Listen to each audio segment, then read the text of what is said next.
Hello everyone, আসসালামু আলাইকুম। ফুল search engine optimisation কোর্সের অ্যাডভান্স টেকনিক্যাল এসিওর ভিডিওতে আপনাদের স্বাগতম। তো আশা করি সবাই ভালো আছেন এবং প্রিভিয়াস ভিডিওগুলো অনেক এনজয় করছেন। সো আজকে হচ্ছে আরেকটা টপিক নিয়ে আমরা কথা বলবো। সেই টপিকটা হচ্ছে যে ব্রেড ক্যাম্প।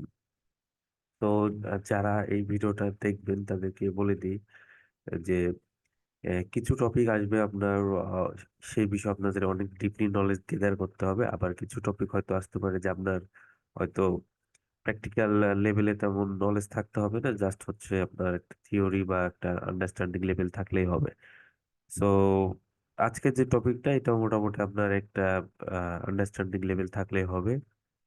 আহ, তারপরে আমরা যতটুকু প্র্যাকটিক্যাল দেখানো উচিত আমি দেখাবো। তো চলুন হচ্ছে শুরু করি। আজকের টপিক হচ্ছে যে ব্রেড ক্যাম্প জিনিসটা কি। সো ব্রেড ক্যাম্প আমরা গত পর্বে হয় শিখছিলাম যে সাইট ম্যাপ জিনিসটা কি, এবং সাইট ম্যাপটা আসলে একটা ক্রলার কিভাবে ওয়েবসাইটকে আপনার ক্রল করবে, এটার একটা ম্যাপ নির্দেশনা দিয়ে দেওয়া, এবং হচ্ছে কিভাবে অপটিমাইজেশন করতে হয় সেই বিষয়টা আমি বলেছি। আর আজকে আমরা যেটা দেখবো এটা আসলে ইউজার এক্সপিরিয়েন্সের জন্য অনেক ইম্পর্টেন্ট, এবং হচ্ছে আপনার ওয়েবসাইটটা হিউম্যান বা হচ্ছে ইউজাররা কিভাবে নেভিগেট করবে এই বিষয়টা আর কি দেখাবো আমি। এবং এই ব্রেড ক্যাম্প বিষয়টা কিন্তু আপনার ই কমার্স এসিওর জন্য অনেক ইম্পর্টেন্ট।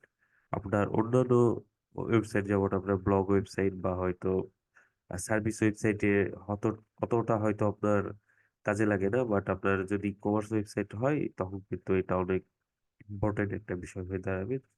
তো চলুন আমরা দেখি একটা ওয়েবসাইট, এবং হচ্ছে আমরা এক্সাম্পল হিসাবে দেখবো। ওকে, সো এই হচ্ছে আমার একটা ই কমার্স ওয়েবসাইট।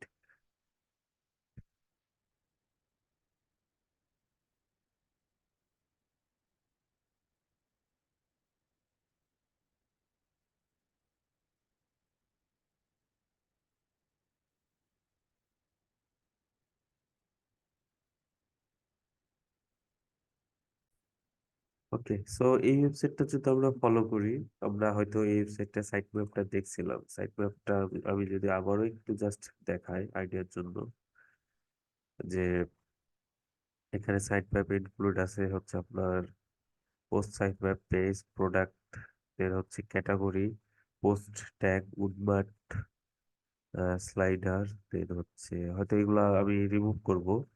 তো যাই হোক, এবার হচ্ছে বিষয়টা হচ্ছে যে এটা হচ্ছে ক্রলারের এন্ড থেকে তারা কিভাবে নেভিগেট করবে। সো ইউজার এন্ড থেকে কিভাবে নেভিগেট করবে, এখানে কিন্তু অনেক ওয়ে থাকতে পারে। ঠিক আছে, যেমন আপনার ওয়েবসাইটের হোম পেজ আছে। হোম পেজ থেকে আমরা যেই নেভিগেশন বা মেনু দেখতে পাচ্ছি, আহ ওইখানে কিন্তু অনেকগুলা পেজেস ক্যাটাগরি জিনিসগুলো আছে। যেমন হচ্ছে আপনার অ্যাবাউট পেজ আছে, এবার হচ্ছে ক্যাটাগরি হিসাবে এখানে ফুড আছে। ফুডের মধ্যে কিন্তু অনেক রকম, যেমন হচ্ছে traditional food, sweet, custom cake, হ্যাঁ, দেন হচ্ছে গ্যাজেটস এর মধ্যে হয়তো হেডফোন, কম্পিউটার অ্যাক্সেসরিজ আছে। সো এই যে এতগুলা আহ, যে ক্যাটাগরি আছে বা পেজেস আছে, এগুলা কিন্তু একজন ইউজারের জন্য নেভিগেট করতে প্রবলেম হইতে পারে। সো দ্যাটস ওয়াই হচ্ছে ব্রেড ক্যাপ জিনিসটা ইমপ্লিমেন্ট করা হয়, এবং আমি দেখাবো এটা আসলে কিভাবে হয়। যেমন আমি হচ্ছে গ্যাজেটস থেকে যদি হেডসেটে এসে হচ্ছে গেমিং হেডসেট দেখি, এখানে হচ্ছে আমরা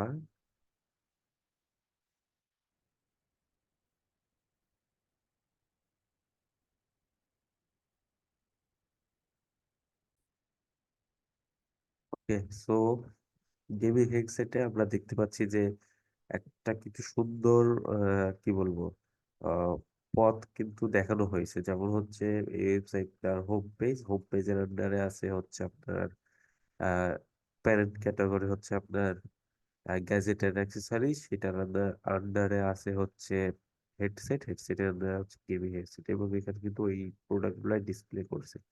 সো এখানে যেটা সুবিধা হবে যে এখানে দুই দিক থেকে আপনি বেনিফিট পাবেন, একটা হচ্ছে ক্রলার এন্ড থেকে এবং হচ্ছে ইউজার এন্ড থেকে। ক্রলারদের জন্য সুবিধা হচ্ছে যে এটা আসলে নেভিগেট করতে ইজি হবে। আর ইউজারের এন্ড থেকে যে আসলে যে গেমিং হেডসেট করছে সে কিন্তু চাইলে যে প্রিভিয়াস যে ক্যাটাগরি আছে সেখানে ব্যাক করে কিন্তু ওই প্রোডাক্ট গুলাও দেখতে পারবে। সো এটা হচ্ছে আপনার ওয়েবসাইটের যে অ্যাভারেজ ডিউরেশন টাইম এটা কিন্তু বাড়াবে।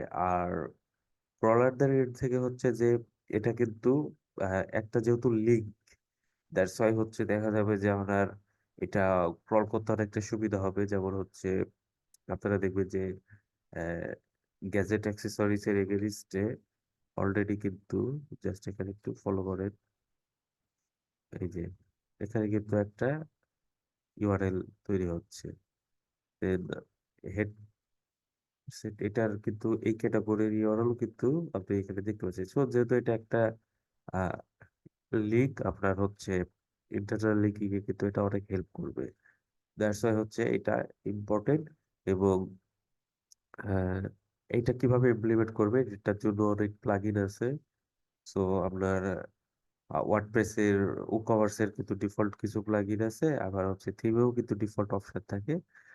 এই ওয়েবসাইটটা হচ্ছে আপনার উডবার্ড থিম দিয়ে করা। আমরা হচ্ছে জাস্ট এই পেজের অপশনটা দেখে দিব, এর পাশাপাশি আমি হচ্ছে থিমের অপশনটা আপনাদেরকে দেখিয়ে দিব। তো চলুন একটু দেখে নিই। আমি হচ্ছে উডবার্ড এখানে ক্লিক করলাম। এর হচ্ছে থিম সিটিং আসার পরে প্রোডাক্ট আর্কাইভ পেজ, এইখানে আমরা দেখবো এই যে সব পেজে ব্রেডক্রাম্ব কিন্তু অন আছে। সো এটা হচ্ছে আমি দেখালাম থিম লেভেলে। যদি আপনাদের আলাদা আলাদা থিম থাকতে পারে তখন আপনারা হচ্ছে ডেভেলপারকে বলে দিবেন যে প্রোডাক্ট ক্যাটাগরি বা আর্কাইভ পেজে আপনার হচ্ছে ব্রেডক্রাম্ব অপশনটা অন করে দিতে। এবার আমরা দেখবো যে র্যাঙ্ক ম্যাথে আপনারা সেম জিনিসটা কিভাবে ইমপ্লিমেন্ট করতে পারেন। সো র্যাঙ্ক ম্যাথে এসে আমি হচ্ছে জেনারেসিটি ক্লিক করবো, দেন এই যে ব্রেডক্রাম্ব অপশনটা আছে, এই অপশনটা যদি আমরা অন করে দিই এবং তারপরে আমরা কিন্তু এখানে বলে দিতে হবে যে আমরা আসলে আইকন হিসেবে কি কি চাচ্ছি, হোম পেজের ইউআরএল কি, তাদের হচ্ছে সার্চ পেজের জন্য কেমন হবে, 404 পেজেস এর জন্য কেমন হবে। তো সব ইনফরমেশন গুলা দিয়ে দেওয়ার পরে এই যে এখানে ওরা কিন্তু একটা কোড দিয়েছে। এই কোডটা যদি আমরা